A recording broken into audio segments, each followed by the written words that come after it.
Chers frères et sœurs, en ce 17e dimanche du temps ordinaire, la liturgie de l'Église nous propose de méditer sur la prière. Que savons-nous en réalité de la prière? En rappel, le Notre Père nous est parvenu en deux versions, celle de Matthieu et celle de Luc, qui nous est proposée ce dimanche. C'est la plus ancienne car elle est la plus courte et nous aide à aller au cœur de cette prière. Prenons un instant maintenant, surtout en ce 17e dimanche du temps ordinaire, pour réfléchir ensemble à ce qui se passe réellement quand nous prions, et à ce que Dieu fait vraiment. D'abord, avant même de commencer à prier, je me rappelle à qui je parle, mon Père. Pas un juge lointain, pas un distributeur automatique de vœux, mais un Père aimant qui m'a créé, qui me connaît. Quelqu'un qui a un cœur, qui peut être touché, qui écoute chaque mot, chaque silence. Si vous êtes parent, ou si vous vous souvenez de vos propres parents, vous savez, la plus grande joie, c'est quand un enfant vient et ouvre son cœur, même si c'est pour discuter ou négocier.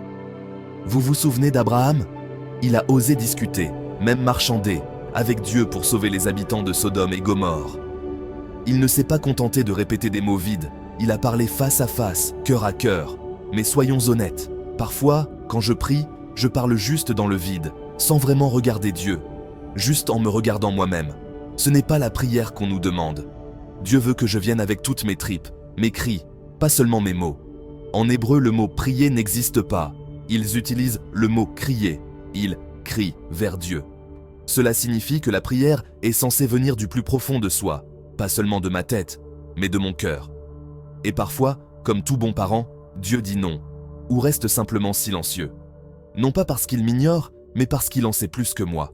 Si ma demande ne va pas m'aider à grandir, si ce n'est pas bon pour moi, il retient. Chaque non n'est pas un rejet, c'est une forme d'amour. Honnêtement, mes prières sont si souvent centrées sur l'avoir, sur les choses, mais Dieu, lui, est celui qui est. Il veut m'enrichir non pas dans ce que j'ai, mais dans qui je suis. Ce qu'il veut voir grandir en moi, c'est son esprit. Frères et sœurs, notre prière doit d'abord nous soucier des affaires de notre Père, et puis, simplement, lui demander son aide, son pardon, sa protection du mauvais, sa protection contre le mal. Mais par-dessus tout, je demande son esprit.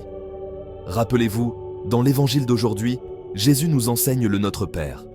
Il nous dit « Si nous, qui sommes imparfaits, savons prendre soin de nos enfants, à combien plus forte raison notre Père Céleste donnera-t-il l'Esprit Saint à ceux qui le lui demandent? Alors continuez à demander, continuez à chercher, continuez à frapper.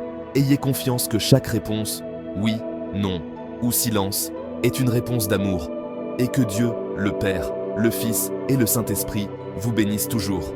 Amen. Si vous avez aimé la vidéo, n'hésitez pas à la liker, à vous abonner à la chaîne et à la partager. Que Dieu vous bénisse.